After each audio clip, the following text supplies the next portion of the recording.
చిచి ఈడేంట్రా పెద్ద symphony conduct చేసి మ్యూజిక్ డైరెక్టర్ లా ఫీల్ అయిపోతున్నాడు. పెద్ద సచిన్ టెండూల్కర్ లా ఫీల్ అవుతున్నాడేమో. దానికి దీనికి సంబంధం ఏంట్రా? ఏమో నోర్మల్ బహుశా శాలిని నన్ను ప్రేమిస్తున్న విషయం వాడికి తెలిసిపోయినట్టుంది. అందుకే వాడు అలా పిచ్చి పిచ్చిగా చేస్తున్నాడు. హాయ్. అరే జాకెట్ లో శాలిని లవ్ లెటర్ తీసిందిరా.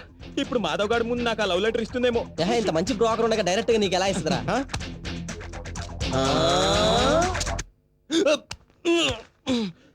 ఒరే యుద్ధ విమానాల్లాగా నా కళ్ళ ముందు నుంచే వెళ్ళి శత్రువు గుండెలో గుచ్చుకుంటుంది ఏంట్రా? నువ్వేం కంగారు పడకరా, నేను ఉన్నాను కదా. నెక్స్ట్ టైం నీ తగిలేలో ఏమని చెప్తానే.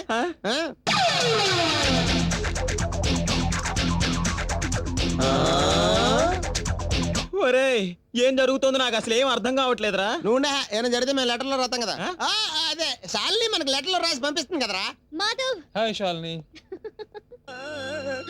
నువ్వేం ఎగ్జైట్ అవకరా, అసలు మ్యాటర్ అంటే నేను కనుక్కొస్తాను. ఫీల్ అవక. ఓకే. హాయ్ మాధవ్. నేను నీకు ఒక విచిత్రమైన పార్టీ ఇవ్వబోతున్నాను. ఎందుకంటే తర్వాత తెలుస్తుంది. నువ్వు ఈ కూల్ డ్రింక్ బాటిల్ ఎత్తిని దించకుండా మొత్తం ఒకేసారి తాగేయాలి పందెం. ఓకే యా ఇదిగో మధ్యలో దించామంటే ఓడిపోయినట్టే. All right cheers. ఇదేంటి కూల్ డ్రింక్ ఏదోలా ఉంది? విస్కీ కలిపితే అలాగే ఉంటాయి. విస్కీనా? యా ఈ రోజు నేను నీ దగ్గర నుంచి చాలా ముఖ్యమైన విషయం తెలుసుకుందాం అనుకుంటున్నాను. మందులు అయితే పర్ఫెక్ట్ గా ఉంటుందని. ఎత్తగాడేవాడు వంటగాడు. నువ్వు గాడెవరు? నా ఫ్రెండ్ గాడు. ఓ ఇదిగో ఎక్కడికలా వెళ్ళిపోతున్నావు, వెళ్ళి చిప్స్ అట్రా. ఏంటా లుక్స్ ఎలా? ఇంతకీ మ్యాటర్ ఏంటి?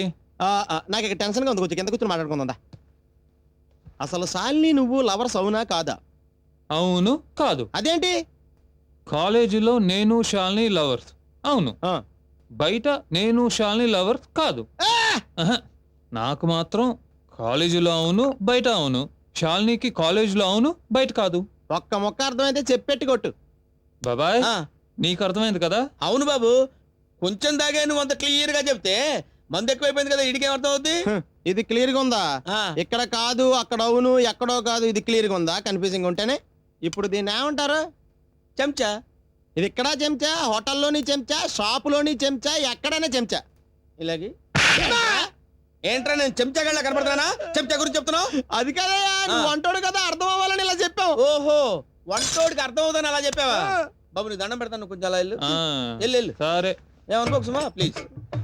ఇప్పుడు నేను వంటాను కదేంట్రా, దీన్ని ఏమంటారా? మిరపకాయ. పప్పులో వేస్తే మిరపకాయ. పచ్చడి చేస్తే మిరపకాయ. నోట్లో వేస్తే మిరపకాయ. నోరు తెరు. అది నవ్వులు. కారం. కారమా? మరి మిరపకాయ రాసింది కారం. చిన్న పిల్లని చేసి కొడతారా మా అమ్మతో చెప్తానండి.